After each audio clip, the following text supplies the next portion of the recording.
Hi, somebody. How are you today? Have you ever heard of class control? Have you ever had a reason to hear that before?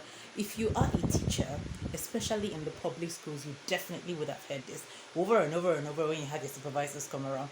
You don't have class control, madam. Your class control is weak. Your class control. Well. Let's sort it out today.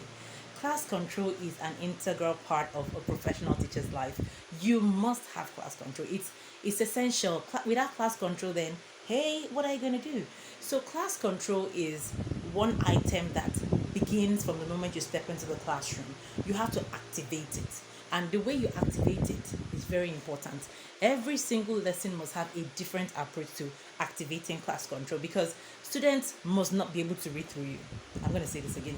Students must not be able to read through you. Once they can read through you, once they know what you're coming to do, once they know how your expression is going to be, once they can determine how your lesson is going to be, then there's nothing exciting about your lesson anymore.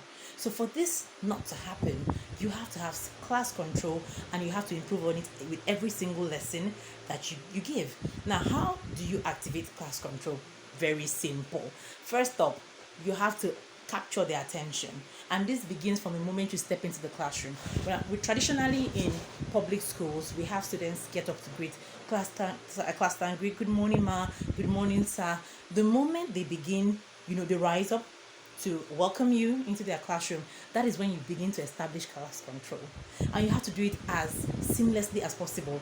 And the only way you can do this is by making them understand that you are there not as an instructor, but as someone who's ready to share knowledge, and they are the reason you're there. So you have to make them understand that this is a 60-40% learning process where you as a teacher, you're bringing 40% and they as students are bringing 60%. So they have to be actively involved from the beginning to the end. So you watch their body language, and of course there will always be those ones that are not ready for the lesson. They will always be there. They are not ready for the lesson. So you catch them eating, discussing, side talks, gossip, laughing, whispering, bickering, all sorts of things. These are the ones you have to put in check. Bring them to the class, let them know you're in, the lesson is about to begin, and you will have more of an easy transitioning from their rowdy state when you got in to when your lesson is about to begin. Now, when you've captivated their attention, making all of them stand and give you their full attention, then you sustain their attention. Now, you might be wondering, captivate their attention, they are totally different things.